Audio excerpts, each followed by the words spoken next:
Hi అండి, welcome back. ఈరోజైతే ఇంకొక రెసిపీతో మీ ముందుకు వచ్చాను. ఈరోజు నేను చేయబోయే రెసిపీ క్రిస్పీ కాలీఫ్లవర్ పకోడా అండి. ఇవి ఈవినింగ్ టైంలో టీతోని స్నాక్స్ లాగా చాలా బాగుంటుంది.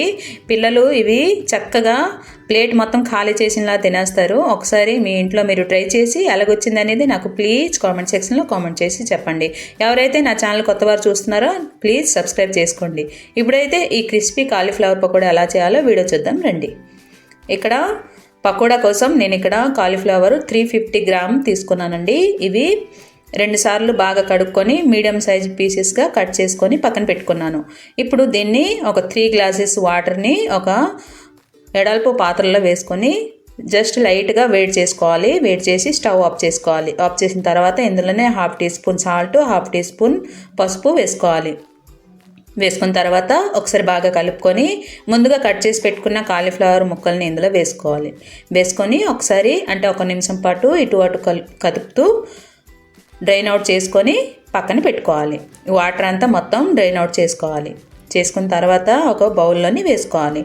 ఇప్పుడు ఇందులోనే కరివేపాకు కొంచెం సన్నంగా తరుక్కొని వేసుకోవాలి. అలాగే పచ్చిమిరపకాయలు 3ని ఈ విధంగా సన్నంగా తరుక్కొని వేసుకోవాలి. అల్లం వెల్లుల్లి పేస్ట్ 1 టీ స్పూన్, అలాగే కారం 1 టీ స్పూన్, అలాగే గరం మసాలా 1 టీ స్పూన్, వాము 1/2 టీ స్పూన్ నేను ఇక్కడ వేసుకున్నాను. మీకు కావాలంటే వేసుకోండి, లేకపోతే స్కిప్ చేసుకోవచ్చు. ఇది జస్ట్ ఆప్షనల్ అనమాట. వేసుకున్న తర్వాత ఒకసారి బాగా కలుపుకొని ఇందులోనే ఇప్పుడు టేస్ట్కి సరిపడా సాల్టు, అలాగే శనగపిండి 1/2 కప్ అంటే 120 గ్రామ్, అలాగే ఇందులోనే cornflour 2 table spoon, rice flour 2 table spoon వేసుకున్నాను.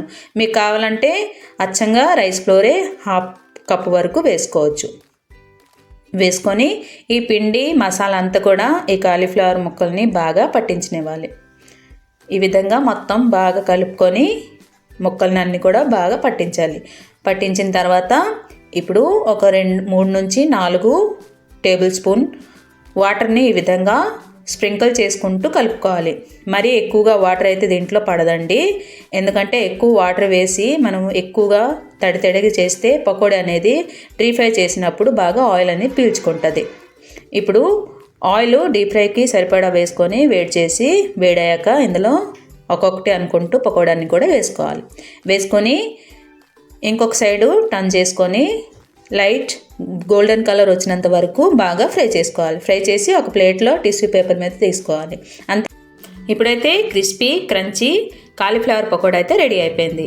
మీకు ఈ వీడియో నచ్చినట్లయితే ప్లీజ్ లైక్, షేర్, కామెంట్ చేయండి. అలాగే కొత్త వారు ఎవరైతే నా ఛానల్ చూస్తున్నారో ప్లీజ్ సబ్స్క్రైబ్ చేసుకోండి. అలాగే బెల్ ఐకాన్ని యాక్టివేట్ చేసుకోండి. ఎప్పుడైతే నేను వేరే రెసిపీస్ వీడియో పెడతానో అప్పుడు మీ వరకు వస్తాయి అన్నమాట. మళ్ళీ ఇంకో రెసిపీతో మీ ముందుకు వస్తాను. అప్పటి వరకు బాయ్.